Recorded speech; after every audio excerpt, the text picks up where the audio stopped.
안녕하세요, 여러분. 이제 1번부터 풀어볼게요. 정부의 주택 임대 정책에 관한 설명으로 틀린 것을 골라보랍니다. 단, 규제 임대료가 시장 임대료보다 낮다고 가정한대요. 그럼 제대로 규제한 거죠. 그럼 누가 삐쳐요? 공급자는 삐치죠.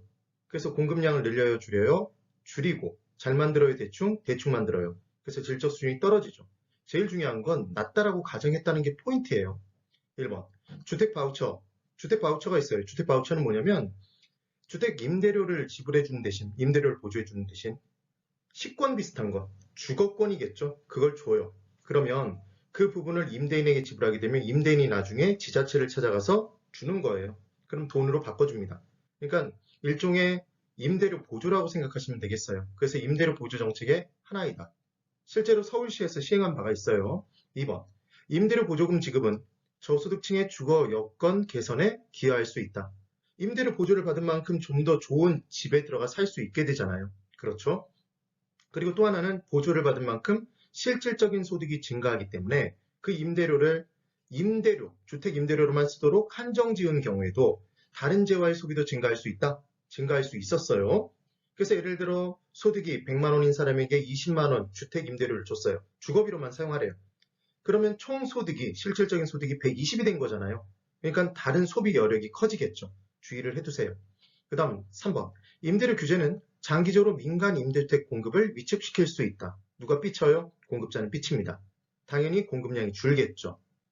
4번. 임대료 규제는 임대부동산을 질적으로 향상시키고 틀렸죠? 삐쳤으니까 대충 만들어요. 그대로 공급해요? 장기적으로 전용시켜요? 다른 용도로 바꿔서 공급하는 거죠. 그러면 기존 세입자는 움직일까요? 꾹 눌러 살아요? 임대료 규제가 이루어진 시장에서 암시장 형성되고 음성적인 임대료를 지불해야지만 새롭게 움직여 다닐 수 있으니까 기존 세입자는 그냥 음성적인 비용을 지불하기 싫어서 꾹 눌러 살죠. 기존 세입자 꾹 눌러 살고 지금 임대인이 삐쳐서 공급량을 줄여버리면 누군 정말로 갈 곳이 없다? 신규 임차인이 막대한 피해를 입는다. 이게 중요한 포인트였죠. 그래서 기존 세입자의 주거 이동을 촉진시킨다 그래서 X네요. 음성적인 비용을 부담하기 싫으니까 이동하지 않아요. 그래서 신규 임차인이 피해를 보더라. 4번이 답이에요. 그러니까 답으로 체크되는 것은 거의 정해져 있다는 얘기예요. 4번이 답이에요. 그 다음 5번. 장기 전세주택이 있어요. 그럼 얘는 국가 등이 국가지방자치단체, 한국토지주택공사, LH공사, 그 다음 각종 지방공사가 있어요. SH공사 등 이런 애들이 있다고요.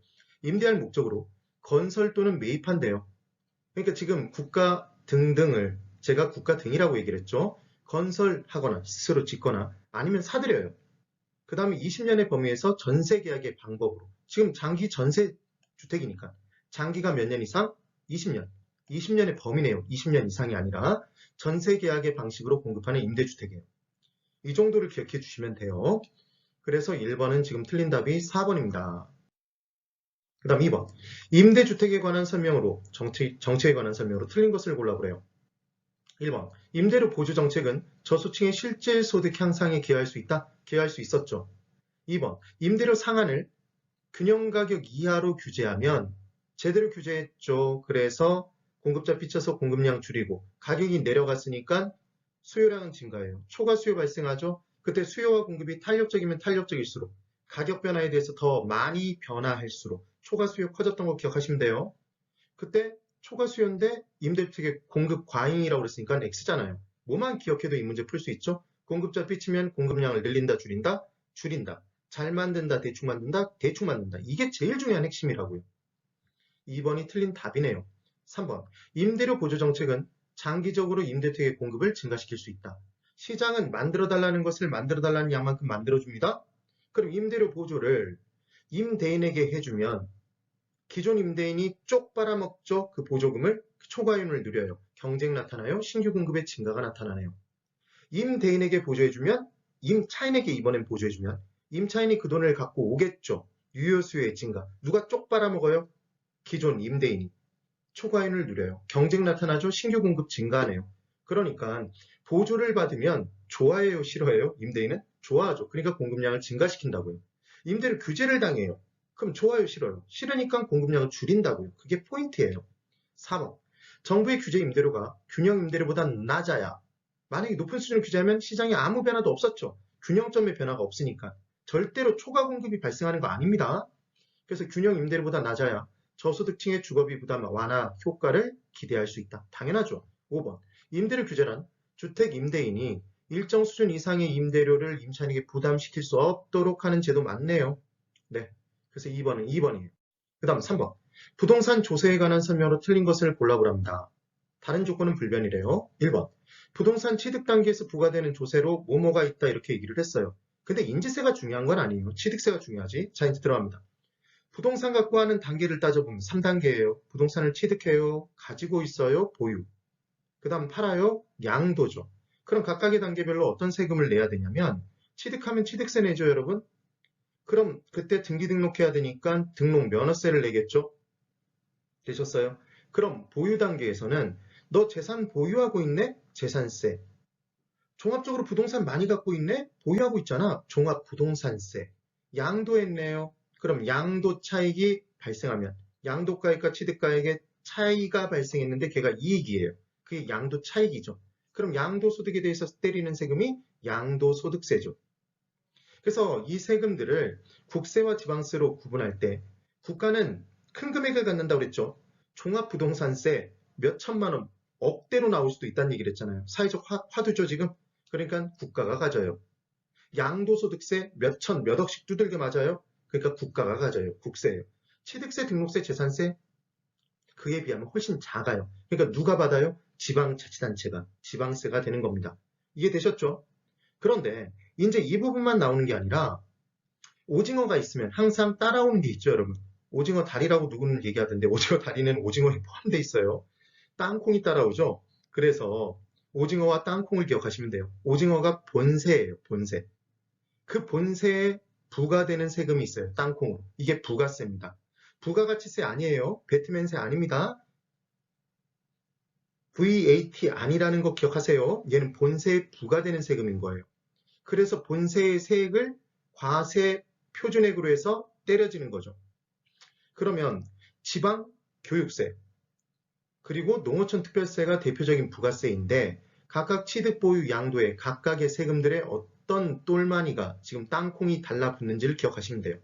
그때 농지로 기억을 해주시는 거예요. 농어촌 특별세와 지방교육세. 그러면 이때 취득 단계 취득세와 등록세에는 농어촌 특별세와 지방교육세가 둘 다 붙어요. 그래서 얘를 외우시는 방법은 MM으로 농지를 취득한다. 농지를 취등한다 이렇게 기억하시면 돼요. 쉬워요. 그 다음 이제 보유 단계 재산세와 종합부동산세 양도소득세는 둘이 다 부과되는 게 아니라 하나씩 달라붙는데 그 하나가 뭔지 농과 지 중에 뭔지를 기억하시면 돼요. 기억하는 방법 재산세 보이죠? 지가 보이세요? 지방교육세예요. 그럼 종합부동산세 옹이 보이세요? 농어촌 특별세죠. 그럼 양도소득세는 농어촌 특별세가 달라붙는데 어떻게 하나 보세요. 양도소득세죠? 그럼 얘 뒤집으면 농을 뒤집으면 이렇게 되나요? 아가 보이세요 지금? 비슷하죠? 이렇게 기억해 주시면 끝난다고요. 됐나요? 그 다음 이제 그래서 취득세, 인지세 등이 있다. 7단계에 인지 붙이니까 인지세도 낸다고요. 근데 그게 핵심은 아니에요. 그러니까 1번 5, 2번 헨리 조지라는 분이 있어요. 이 사람이 뭐라고 얘기를 했냐면 토지 관련해서 세금과 관련된 이상주의자예요. 토지에서 발생하는 지대 수입을 전부 다 100%다 징세할 수만 있다면 세금으로 거둘 수 있다면 다른 세금 하나도 받을 필요 없대요.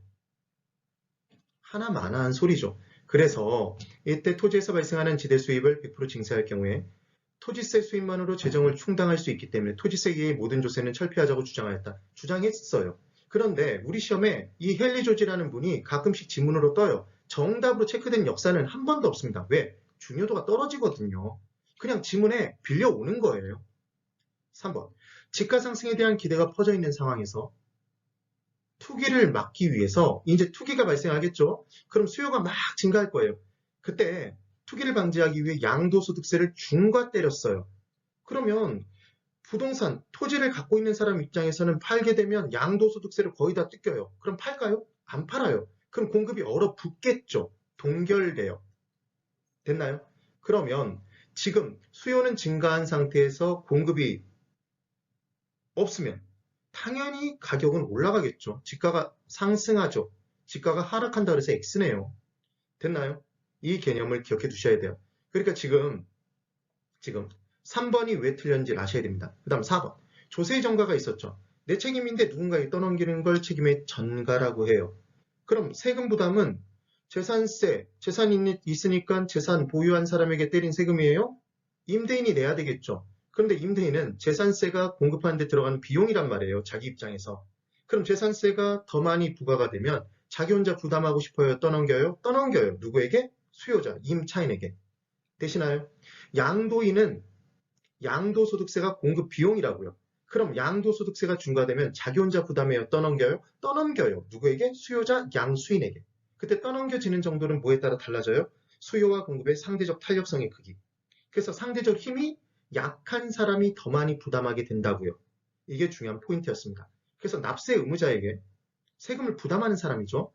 부담된 조세가 납세 의무자의 부담이 되지 않고 다른 사람에게 이전되는 것을 말한다. 다른 사람은 수요자겠죠. 임차인, 양수인이 될 거예요. 기억해 두세요. 그 다음 5번. 부동산 세금은 정부나 지방자치단체가 필요한 재원을 조달하거나 분배의 불공평성을 개선하기 위해서 부과하기도 한다. 맞죠? 그러니까 고소득층에겐 세금을 더 많이 걷어요. 그 돈을 가지고 저소득층을 위한 어떤 활동을 하면 결국 소득 재분배의 효과가 있잖아요. 그 얘기입니다. 이해되셨죠? 네, 오늘 여기까지입니다. 대단히 수고 많으셨어요.